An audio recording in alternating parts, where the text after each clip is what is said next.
Hello, everyone. Welcome. This is our first episode of Chats and Cerita podcast with me, Dishen and Lance. This is something that me and Lance wanted to do for a while. We actually enjoyed having conversations with each other, and we were thinking like, actually, this conversation I think would benefit others as well. So that's why we are here today. It took a while for us to kind of figure out the technical stuff. But I actually just wanted to do something like this, which is basically just a call between me and Lance. Very low budget, but hopefully the value that we bring is good enough. But I enjoy having conversations with Lance. So I'm just like, you know what, guys, let's just do this and let's see how it goes. So this is our first ever episode, Chats and Cerita. Lance, are you excited? Definitely. Thanks for the moderating, by the way. You can tell that Dishen is the moderator. It's a beautiful Friday morning and it's 10:19 in the morning. And let's get started. So what are we talking about today, Dishen? So to give context, I started my own company this year, and it was something I always wanted to do for a long time. I was freelancing for a bit. I'm working with Chuba Creatives as well, and I am not as well versed being a business owner. I think Lance has more experience with me, and I kind of want to I kind of wanted to get your thoughts, Lance, on the challenges being a business owner in the current age. So what are the few things that you can think of? So actually, I think putting experience aside, definitely experience counts. But then I think at the end of the day, it all boils down to what is most important to each one of us individually, because we all have different drives. We all have different, we all see different meaning in life, and we all have different importance that we place on different kind of aspects that we look forward to, be it family, be it capital, be it social relationships. Everything has different meanings to different individuals. So I think it usually starts from there. And the golden question when it comes to this is actually how or what role does business or even a company, those are two different things. What role does it play towards those drives and purpose that each one of us have? So did you always wanted to be a business owner? Was it something that you always wanted to do as a kid? Because as a kid, we were not really taught to like open our own business. Definitely not. Yeah, definitely not. Like growing up, it's like, what do you want to be when you grow up? Nobody says businessman. Everybody says like doctor, lawyer, policeman la, bomba la, and stuff like that. Actually, in the Chinese community, the businessman stereotype is pretty strong. So, but I think it differs. Among the ethnicity groups. But it is an interesting perspective. Yeah. So did you ever wanted to be a businessman growing up? Were you the kid in the class that said, I wanted to be a businessman? Definitely not. Because there was a conception, some sort of stereotype that you need to have a lot of competence to actually run a business. But that actually brings out the interesting question. Actually, how can you even make money, which probably is tied to the idea of running a business, right? So that's why that stereotype exists. Yeah, but there's this school of thought saying that our school system does not really create people who want to start something. It's always it's built where it's creating a workforce of people to work in companies, in corporations, being a cog in the wheel, if I can use that term. So you really need someone to kind of come out of that little box that have been programmed for you, in order for you to be like, I can be out there, I can be doing different things. And I feel now, because of how the internet age and people are getting more information for a lot of different things, people's minds have been open. I was one of those graduates. When I graduated as an engineer, I was like, okay, I'm going to become an engineer and I'm going to have a 9-to-5 job and everything like that. But after being and meeting the right people and talking and reading and getting all those other information, I managed to kind of look at my own life and be like, actually, I want to have a change. I don't want to be stuck to a 9-to-5. And from where I grew up, my mom was doing that for a long time. She used to work in Singapore, and it was a struggle to watch her. And I didn't want that for my life. So I think it also depends on where we are coming from, our experience, our background, what we actually want in our lives. And I think that's very important, but also the exposure that you get. So if you are in a 9 to 5, you start your journey in the corporate life or in a company, do you really want to be there forever? So that's the question that you have to ask yourself quite early. Did you have those type of things, Lance?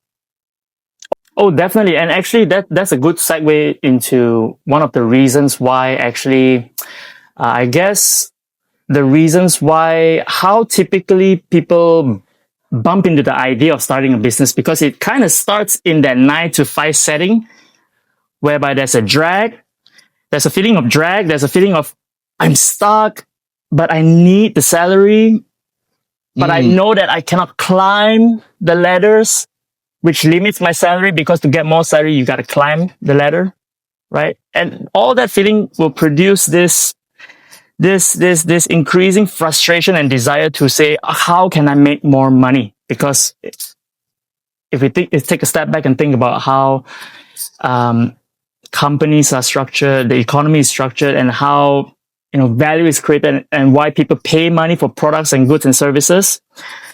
That frustration stems from that design, which kind of leads back to the point that we're segueing into, which is that is where it usually starts. Because from my experience, it seems that most people, after working for some time, some shorter, some longer, those feeling of frustrations starts accumulating, and there will be a threshold that once it passes that threshold, then the idea of maybe I need to start a business to escape this, that's when it kicks in. But yeah, that's what came into my mind immediately here. Do you think someone who starts a business immediately after they graduate and someone is braver than someone who goes to a 9 to 5 and starts a business after going to a 9 to 5? I wouldn't say it's braver, because braver usually brings carries the idea that they have the understanding of what to expect. Therefore, it becomes brave. But I would say actually that, for the lack of the better word, it's more towards the naivety. But that also gives the ability to take that step without the understanding of the fear and what actually comes with the consequences of actually stepping into the business world. Yeah. So I wouldn't call it bravery, but it's a different circumstance. So there's nothing wrong with that. It's just that it's a different perspective, I would say. Therefore, in other words, it gets scarier and tougher the longer you have experience working in the workforce to take that step into business. Does that make sense? Yeah. Time that it takes, because you're stuck in that 9 to 5, it's kind of, you're already programmed to do that. It's difficult to break away from that routine of, or every end of the month I have a salary, I can pay everything, your commitment increases, and eventually you're stuck in that rat race of life. You can't go out and say, I want to do something. But I feel like this is just based on my own experience. Like nowadays, I don't think you can survive with a 9 to 5, right? Because things are going up in price. You can't really buy a house nowadays. It's so expensive. If your salary is like 4,000, 5,000, can you really survive in the city? You can't. Can you get married? Can you have kids? The commitments, of all of that. I don't think a 4,000, 5,000 ringgit, maybe when you hit 10, 20,000, then okay lah. But if you are in that mid-range of your salary, that's gonna be a struggle to live with that type of salary. Even though your partner is also earning and you are also earning, it's not enough. So I think that's why being an entrepreneur, being a solopreneur, that has become like buzzwords nowadays. I feel people use that a lot. Everybody wants to be an entrepreneur. Everybody wants to be a solopreneur, diversifying your income and stuff like that. But I want to kind of ask you, like, when was the point where you thought, like, I can't do this, I need to diversify my income? Or is that something that's always been with you? Like, I always need different streams of income. Yeah, for me, it has. So for me, there was a few trigger points. Drawing back to what I was referring to earlier, every individual got their own sort of threshold of frustration that builds up. So that's the first one for sure, because the frustration of I'm not making enough to add on to your point, to make the meats to keep up with the increasing prices nowadays. That's the first point. But for me, the second point is that depending on what you do, the experience that you get from what you do in the workforce, in your 9 to 5, for me, it was the sense that, hey, I could I could do this on myself. Why would I need to do it for the company? That was the feeling. And when those two come side by side, it basically propels the temptation of the idea. The temptation of the idea. So that's a interesting point, because even when I wanted to start my own business, I had that feeling of, because I was in social media, and when I started doing well in social media, then eventually I was like, why am I doing this for one company? Where does that thinking come from, you think? Because I feel it came from all the podcasts I was listening, talking to other entrepreneurs, looking at other entrepreneurs, and then you get this slow idea that you have the ability to do something, you have the ability to be a service provider for a few people. And then when it hit me in that moment, that's when immediately I thought okay, I think I need to do this on my own, So where do you think that little thing, that little understanding of why am I doing this for one company, where did it come from? Oh, that I guess that depends on on the specific work that you do, and the feeling of for me, yeah, it's the feeling that I think I'm good enough, I think I'm competent enough. And this one is really based on your own perspective, because it depends on how, I guess, you would think about your value of your work. How good are you at doing it? How fast are you at doing it? How you think others perceive the value of what you do. Actually, what about yourself? Actually, I'm pretty curious. How did you manage to find that so-called courage, or that trigger point that actually activates the, hey, okay, this idea of business is pretty good? I think all of us don't really. I think for me, it was definitely the podcast that I was listening. I listened to Simon Sinek's podcast. I was reading some of his books. I was trying to get more information on things, because when I left the broadcast industry, I was in a bit of I'm not sure what's the next step for me now. I went into corporate, but I didn't really like the corporate lifestyle. So that's when I kind of realized that I'm in a bit of a limbo. I was 32 years old. I didn't really know. I had my second child on the way.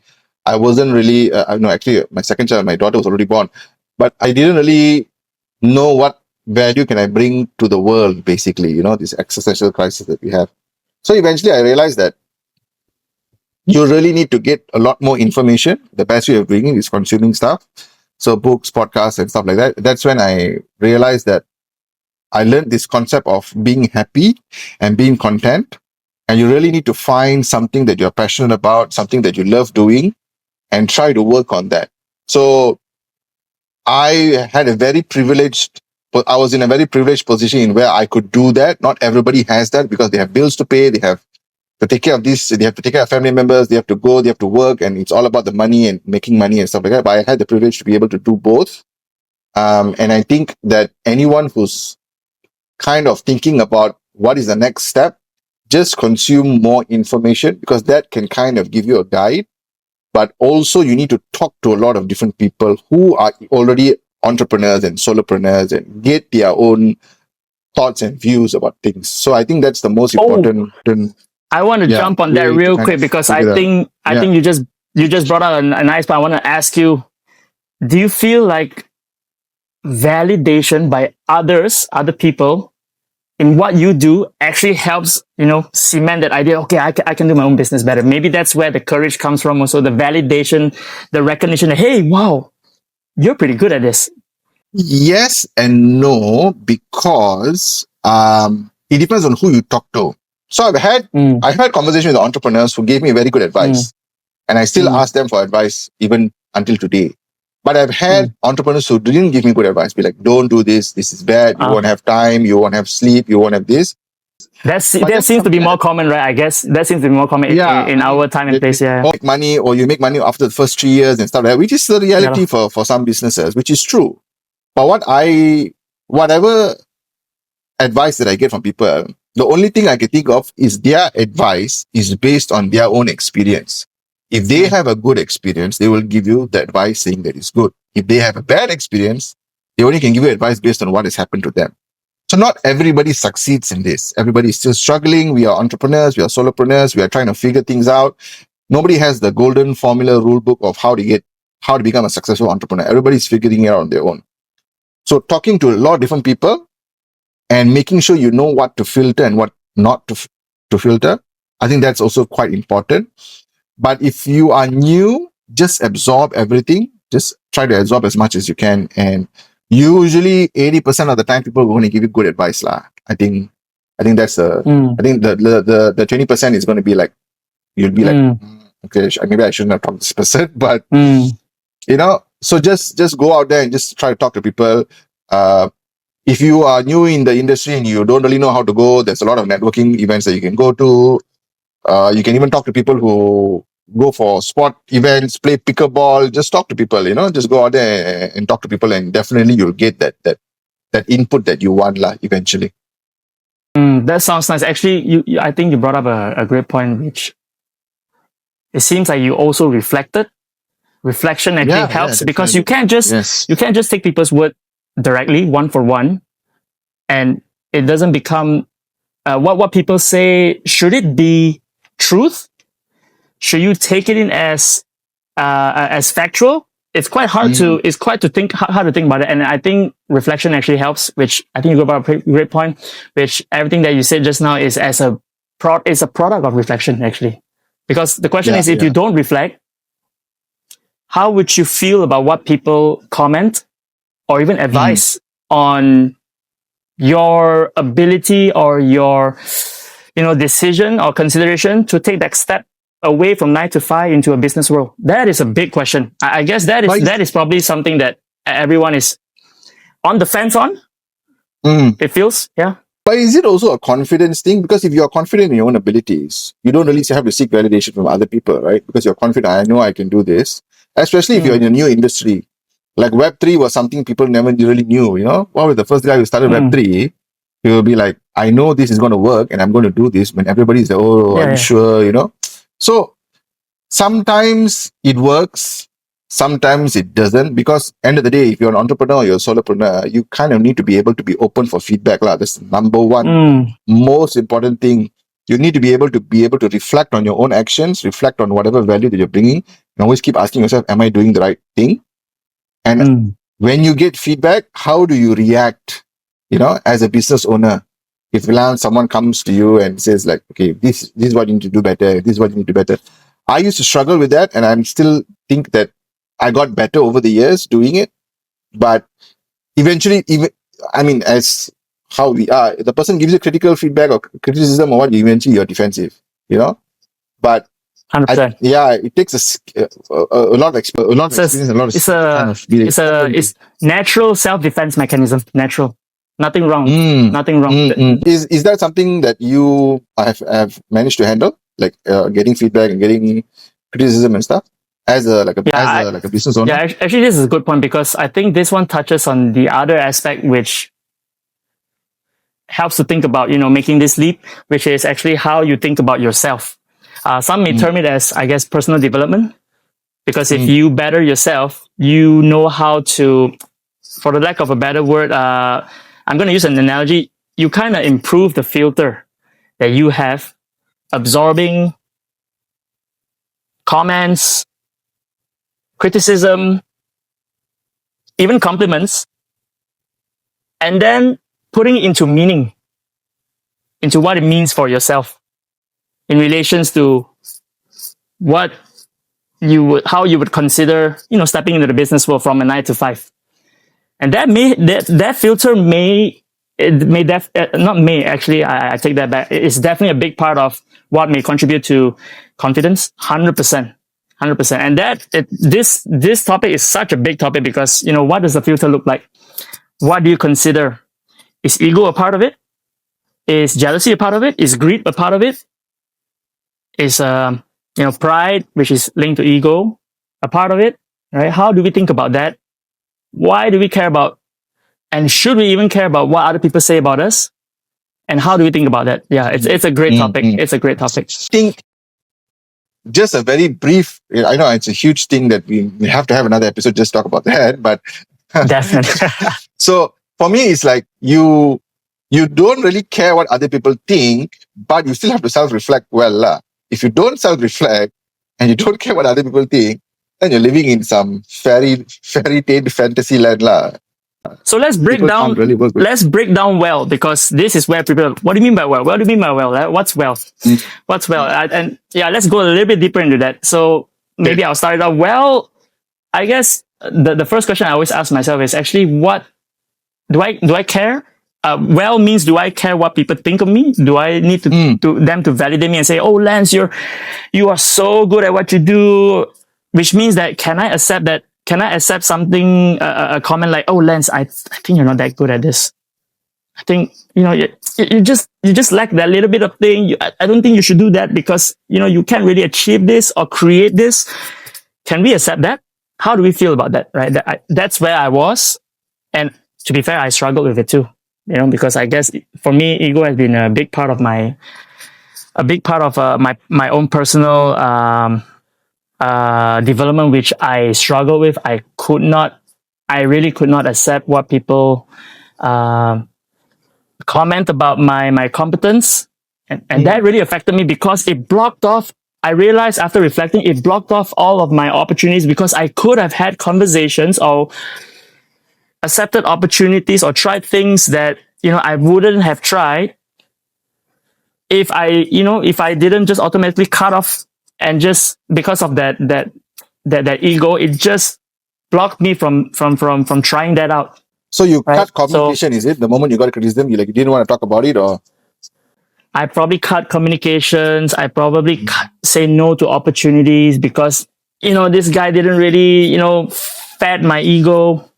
It was a problem for me. Yeah. So definitely, this was something big which kind of slowed me down or even stopped me entirely. I always wonder how life would have been different if I had the conversation differently, if I didn't have that ego standing in the way, if I didn't really care about what other people think so much, if I didn't let it affect me, I would have been thinking clearer and probably ask a better question, which open doors to different opportunities. That may have happened. So that has always been on my mind when it comes to this. But yeah, back to you. Does it make sense? Like, this self-development, ego, which kind of leads back into confidence, which we were talking about earlier. I think being confident and being humble is two different things. So, and having your own ego, I think everybody has ego. Even I struggled, the male alter ego that all guys have, right? Like, and we struggle with that. So what I usually tell myself is, if you're open to look at your own faults, and that I'm struggling with this, and I'm struggling with that, it also kind of develops your humility in things. Because if you know what's wrong with you, which a lot of people don't actually, what's wrong with you, and somebody comes and tells you that this thing didn't work out because of that one thing that that's wrong with you, you're more open to accept it because you're like, yeah, I know myself. I know I'm going to struggle with this, and you are correct. And I will try to do better and work on it, But going there and being in that state where you can accept all these things takes time. You are going to make mistakes. You are going to struggle with this, and you are going to feel like, oh, everybody can just say whatever about me. I'm supposed to accept it. No. If people are rude to you, people don't say the right things, you can defend yourself. You can't just be like, everything's quiet and I don't say anything.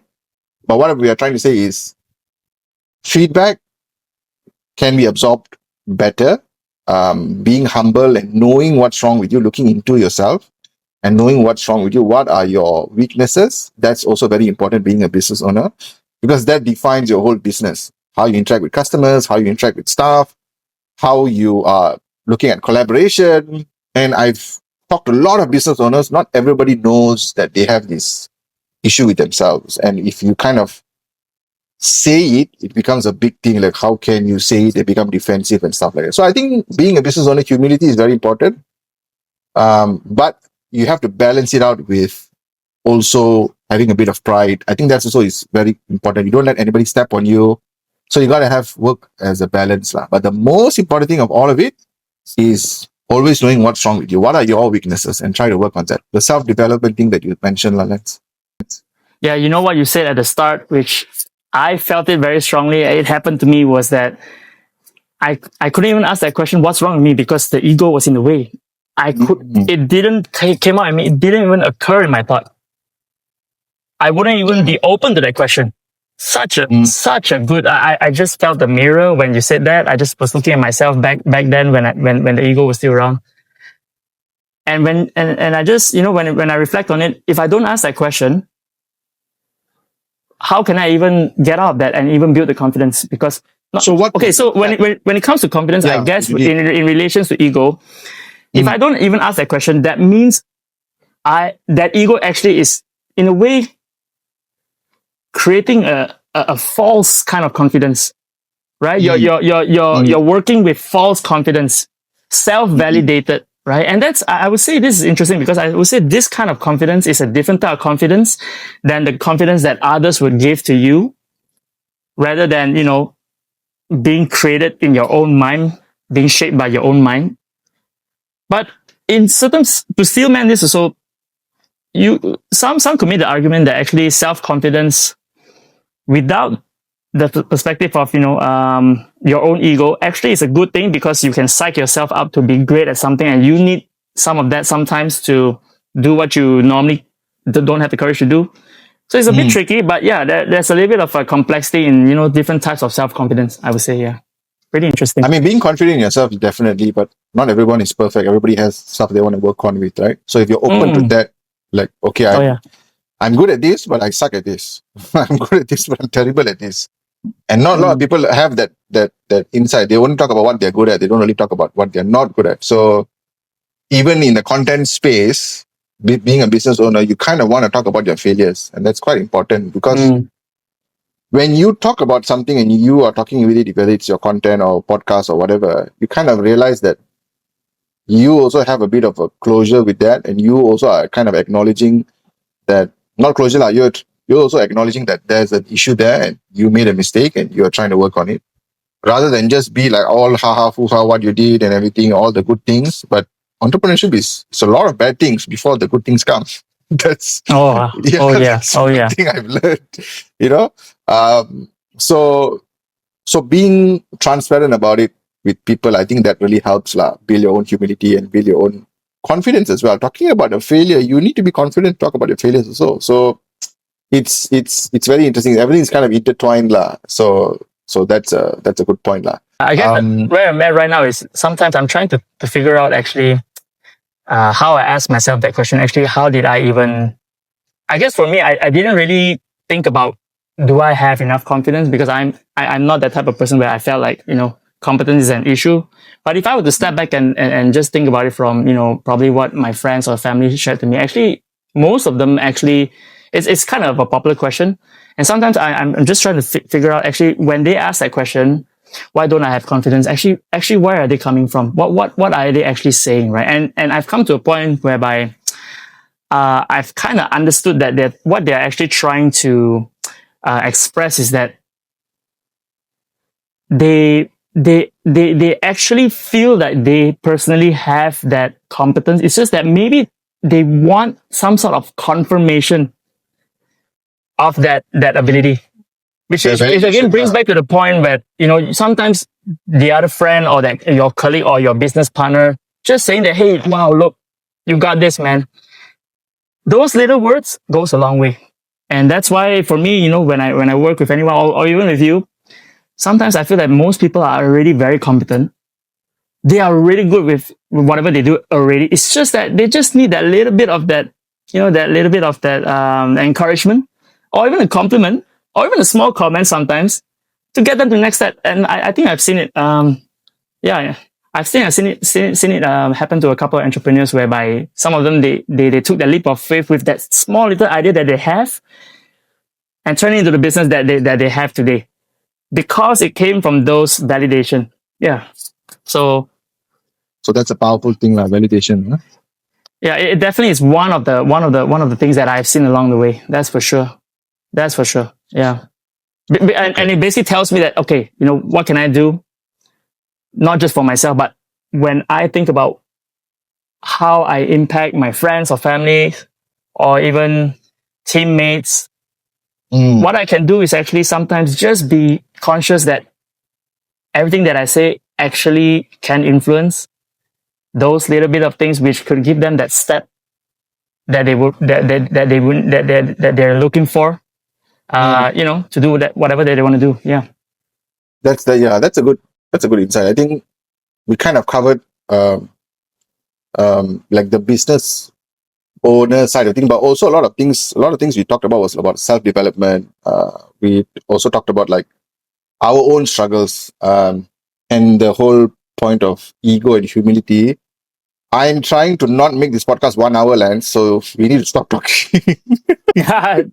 That's okay. That sounds right. That Okay, sounds so right. first episode, we wanted to do like a few different topics, but then eventually me and Lance talked about it. We're like, I don't think we're going to have enough time. We don't want to do a 1 hour podcast. So because we know people have things to do and 30 stuff. minutes in already. Correct. 30 minutes in already. Yeah. 30 minutes in already. So Conscious, I'm conscious of the time. I'm seeing it down here. yeah, me too. I have a timer. Okay, so I would like to Should we stop? say, yes, I would like to say that Okay. what we're going to do is we are going to keep talking about this in our podcast called Chats Cerita.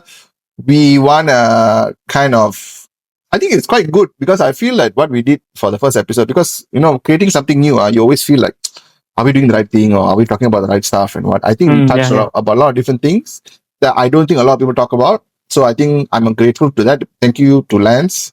Thank you, bro. Thank you. So we'll see you in the next episode. Check us out on all whatever social media stuff you can find, and yeah, see you in the next episode. Bye bye. Thank you for signing us off, Dishen. Hey, guys, we're in Malaysia, we're in Klang Valley. Man, this conversation isn't privileged to just the both of us. As a matter of fact, actually, we do it with all our friends. So going to Kopitiam anytime, mama. This kind of conversations, we love it. I love it. Yeah. We can talk to anyone, anywhere. Chats and Cerita. Yeah. Back to Dishen. Guys, see you. Episode 2. Bye.